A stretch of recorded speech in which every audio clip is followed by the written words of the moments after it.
If your pattern always feels like a fight, if you keep adjusting and adjusting and the design still does not look right, the problem may not be from your sewing. It may not even be from your adaptation. It may be from the block you started with. A lot of designers choose a base block just because it is the one they know best. But the truth is, not every design should start from the same block. And when you start from the wrong one, the whole process becomes harder than it needs to be. So in this video, I'm going to show you how to choose the right base block for a design in a simple way that actually makes sense.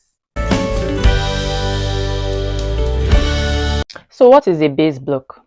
A base block is just your starting pattern. This is the pattern shape you build your design from. And choosing the right one matters a lot because it affects how the garment sits on the body, how much shaping you already have, how much freedom you have to add to the style, and how much extra fixing you will need to do later. So before you start changing lines or adding details to your block, you need to ask these questions. What kind of starting shape does this design actually need? Because that is the real question you need to ask at the very beginning. The biggest mistake people make is using one block for everything. They learn one body's block and then they try to turn that one block into a loose dress, a soft blouse, a sculpted top, a dramatic sleeve design, a structured outfit, and even something flowy and relaxed. Now, yes, technically, you can actually force a lot from just one block. But that does not mean it is the smartest starting point for your design, because the more the design fights the original block, the more work you create for yourself on the long run. And usually the pattern starts feeling too complicated very early, which should be your very first clue that something is wrong somewhere. Now, here are 4 simple questions that make choosing a block much easier. Number 1, ask, does this design sit close to the body or away from it? If it needs to follow the body closely, you probably need a closer fitting starting block. If it hangs away from the body, you may need an easier block. This is why my pattern drafting foundation course teaches 2 different types of basic blocks.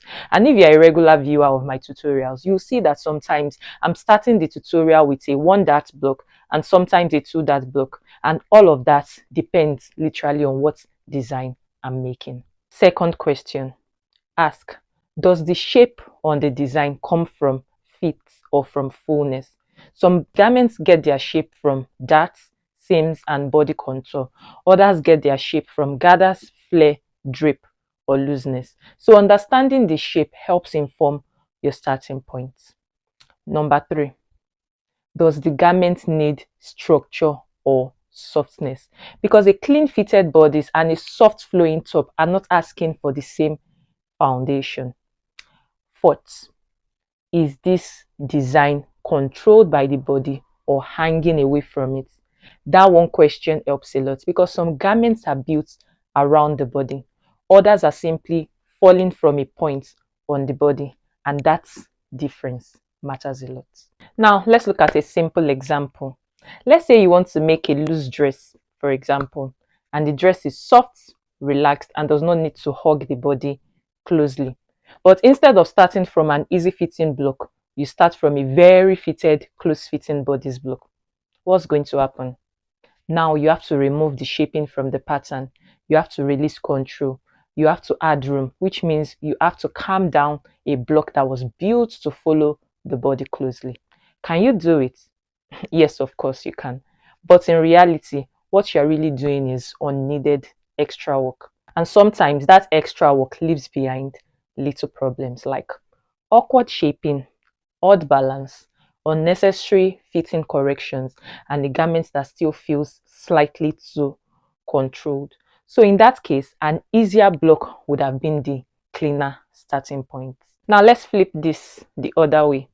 Let's say your design is shaped and fitted and it needs to sit cleanly over the bust, waist, or upper body, which means it needs more control. But then you go ahead and start from a loose block. Now you have the opposite problem from what we were describing before, because you have to add back all the shaping the design needs. You have to pull the garment closer to the body. You have to control areas that were originally relaxed, which means you have to build structure into a starting point that did not have enough of it. So again, like before, can you do it? The answer is yes. You can definitely do it. But now the block is not helping you. It is slowing you down. So when a design needs a cleaner, more body aware shape, a fitted starting block is often the better choice. And here is where a lot of people get confused. A design can look simple and still need the right block. For example, a simple blouse may not look dramatic in the sketch or reference image you are working with, but you still need to ask the right questions. Like, is it meant to skim the body lightly? Is it meant to feel roomy? Does the neckline need support? Will the sleeve depend on a certain armhole shape? Does the design need soft drop or clean control? So choosing a block is not about how detailed the sketch looks. It is about how the garment is meant to behave on the body. And that's the main key. So how do you make this faster in real life? Don't start by asking, what block do I already have? Start by asking, what does this design need from me? Does it need closeness? Does it need freedom? Does it need support? Does it need softness? Does it need control? Does it need shaping? Does it need drip? Or does it need structure? When you answer that first, the right starting block becomes much easier to choose, because now you're not choosing from habit or what you are used to. You are choosing from what the design purposefully needs. And all of this matters because the wrong block costs you more than time. It can create extra fitting issues, more pattern corrections, more confusion in the tool, more frustration, and sometimes a design that never fully settles on the body. So when your pattern feels harder than it should, don't only ask, did I adapt this pattern correctly? Also ask, did I even start from the right block in the first place? Because that one question can save you a lot of stress. So the goal is not to prove you can force every design from one block. The goal is to choose a starting point that helps the design come together more clearly. And that's what professional decision making looks like. You don't just ask, what can I make from this block? You ask, what block will give this design the best chance of working well? And once you start thinking that way, pattern making becomes less of a struggle and more of a clearer process. If you want to get stronger at choosing the right foundation before you start drafting, you actually need to be able to build those strong base blocks accurately and properly. And my pattern drafting foundations course will help you do just that. So hit the link in the description box below for more about it.